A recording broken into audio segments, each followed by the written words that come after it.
တထေးကြီးတယောက်ဟာသူ့သမီးနှစ်ယောက်ကိုကာကွယ်ပေးဖို့မိဘမဲ့ညီကိုနှစ်ယောက်ကိုတတ်တော်ဆောင်ဖြစ်လေ့ကျင့်ပေးခဲ့ပါတယ်။ညီမလေးဖြစ်သူရဲ့မျက်နှာမှာအမာရွတ်တစ်ခုရှိနေတာကြောင့်အကိုလုပ်သူတတ်တော်ဆောင်ကလှပတဲ့အမကြီးကိုပဲအမြန်ရွေးချယ်ခဲ့ပါတယ်။အော်တဇင်ဝေဒနာခံစားနေရတယ်လို့ထင်ရတဲ့ညီလုပ်သူကတော့ရှေ့ကိုထွက်မလာခဲ့ပါဘူး။ညီမလေးကသူ့ကိုမိဘမဲ့ခေဟာကိုပြန်မပို့စေချင်တာနဲ့ပဲကိုယ်တိုင်ရွေးချယ်ခဲ့ပြီးသူမရဲ့မေတ္တာနဲ့ဂရုစိုက်မှုတွေကြောင့်တနေ့မှပြန်ကောင်းလာနိုင်မယ်လို့ယုံကြည်ကအကောင်းဆုံးဆရာဝန်တွေနဲ့ပြသပေးခဲ့ပါတယ်။တနေ့မှာတော့သူတို့၄ယောက်တင်မောနဲ့အပျော်စီးခီးထွက်လာတော့ရေစီးတန်လွန်းလို့တင်မောမောက်ပြီး၄ယောက်လုံးရေထဲပြုတ်ကျသွားခဲ့ပါတယ်။အဲ့ဒီအချိန်မှာအော်တဇင်ညီလေးကသူမစီကိုအစွမ်းကုန်ရေကူးလာတာကိုညီမလေးမြင်လိုက်ရတော့သူမရင်ထဲမှာအယမ်းကိုပီတိဖြစ်သွားခဲ့ပါတယ်။ဒါပေမဲ့နောက်တစ်စက္ကန့်မှာပဲသူကညီမလေးရဲ့အသက်ကအင်ဂျီကိုလူယူလိုက်ပြီးပထမဆုံးအကြိမ်ဖြစ်စကားပြောလာပါတယ်။မင်းအမရဲ့အင်ဂျီကပြက်နေလို့သူ့အတွက်ဒီအင်ဂျီကပိုးလို့တယ်ငါခဏနေရင်ပြန်လာခဲ့မယ်လို့ပြောပြီးရေမကူးတတ်တဲ့ညီမလေးကိုရေနစ်ခဲ့ဖို့ထားရစ်ကအမဖြစ်သူကိုတွားခဲ့ပါတယ်။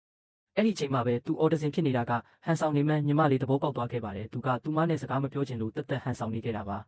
။ရေမကူးတတ်တဲ့ညီမလေးဟာရေပေါ်မှာကြာမနေနိုင်ပဲနောက်ဆုံးမှရေနစ်တည်ဆုံးသွားခဲ့ရပါတယ်။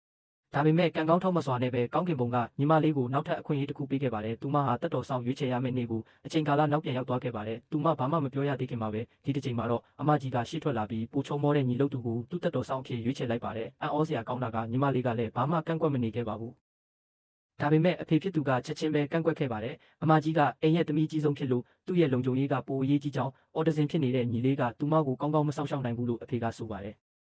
အရင်ဘဝတုန်းကညီမလေးကအော်တဇင်ညီလေးကိုရွေးချယ်ခဲ့ချိန်မှာအဖေဖြစ်သူကဘာမှမပြောခဲ့ပါဘူး။အခုမှပဲသူမအတွက်တက်တော်ဆောင်ရွေးချယ်ပေးတယ်ဆိုတာနာမည်ခံတက်ပဲဆိုတာကိုညီမလေးနားလည်သွားခဲ့ပါတယ်။အဲ့ဒီအချိန်မှာပဲအော်တဇင်ညီလေးကပထမဆုံးအကြိမ်စကားထားပြောလိုက်လို့အားလုံးအံ့အားသင့်သွားကြပါတယ်။အဖေဖြစ်သူကလည်းညီလုပ်သူဟာအကိုဖြစ်သူထက်တိုင်းပညာပိုတော်မှန်းတည်သွားတဲ့အတွက်တက်တော်ဆောင်ခြင်းလဲလှယ်ဖို့သဘောတူလိုက်ပါတယ်။ဒါပေမဲ့အကိုဖြစ်သူတက်တော်ဆောင်ကညီမလေးရဲ့မျက်နှာကအမာရွတ်ကြောင့်သူမရဲ့တက်တော်ဆောင်လုပ်ဖို့ကိုပြက်ပြက်တသားညှဉ်းဆန်ခဲ့ပြီးလစာရွမ်9 တန်းကိုတောင်စွန့်လွတ်သွားခဲ့ပါတယ်။